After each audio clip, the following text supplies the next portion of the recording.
What does Atlanta taste like? This one is going to be stacked because Atlanta tastes like a bunch of your favorite foods. Tastes like a bunch of chicken wings, frozen yogurt, sour worms, biltong, and champagne. At first glance, this menu seems like a random conglomeration of my basic hypermasculine and fattening favorite snacks. Edible nibbles that fit in one hand and don't need complex cutlery to chew on. The most demanding tool needed to consume any of this is the spoon for the frozen yogurt. And even that isn't very difficult to use since gorillas and chimpanzees have managed to grasp the use of spoons without extensive tutelage. This is borderline baby food, which is to say a baby can eat most of this food without needing to cut or break the food beyond biting through it. So not exactly baby food, more like toddler-proof food, which is kind of like Donald Glover in a way. He's always come across as the least threatening black guy on the lacrosse team and seemed to play it up with his coterie of Asian girlfriends and androgynous energy. He just wants to be, one of the fellas who likes PlayStation games and references Japanese manga as a strong influence on his philosophical hummings about post-racialism. He does comedy and raps for sure, but it's a black comedy and a black music that doesn't claim to be black comedy or black music. It just is, fam. Like chicken wings. Everyone knows black people love chickens, but everyone loves chicken wings, even the most whitest of people. Chicken wings are neutral until you bring out the hot sauce. Then it becomes a stereotype all over again. That's pretty much Donald Glover.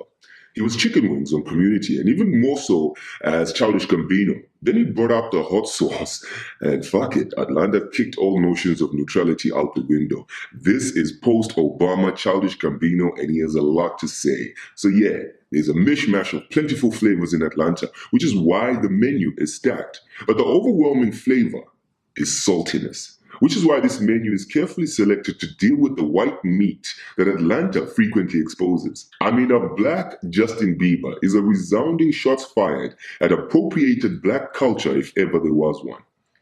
It has its sweet moments, as any show about young people trying to make it in hustle and love will tend to do. But this ain't your ordinary vanilla or strawberry ice cream.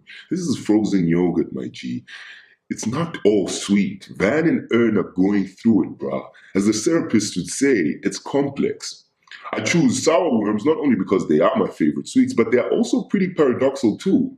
First off, whoever thought people would want to eat anything that's called a worm and vaguely resembles a burrowing, slimy insect? That's hella counterintuitive.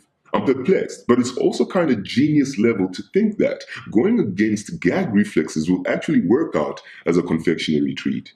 I mean, sweets are supposed to be sweet, right? Not sour. Nor should they be named in the same sentence as worms. But guess what? It works. And Atlanta took very counterintuitive turns with narrative and episode structures that it could have felt privately indulgent of the filmmakers. But lo and behold, it worked.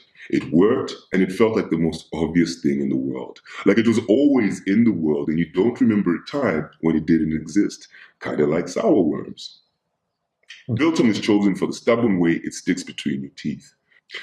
There were very, meaty issues that Atlanta provoked, and some definitely struck a chord, and instead of properly masticating on those issues with wonderful conclusions, Atlanta just let them linger there, unresolved, like raw, humidified meat between your molars, hard to reach, ever present. When the black lady explains her willful blindness towards her parading white husband to Van, you sit there both sympathetic for the wife, but also rooting that Van gets the entire fuck away from her as soon as possible. Raw meat, stuck, hard to reach, unresolved. Can you tell I like this show? Which brings us to champagne. Ballers celebrate with champagne. And Atlanta is worthy of celebration. But champagne isn't sweet blood. It can be cold crisp, but it's not fruity. Good champagne cuts a chill down your middle. You'll get warm and fuzzy eventually, but it's designed to perk you up. It's like a warm plop ensconced in a silk glove. So, as I like to say about this time, dig in.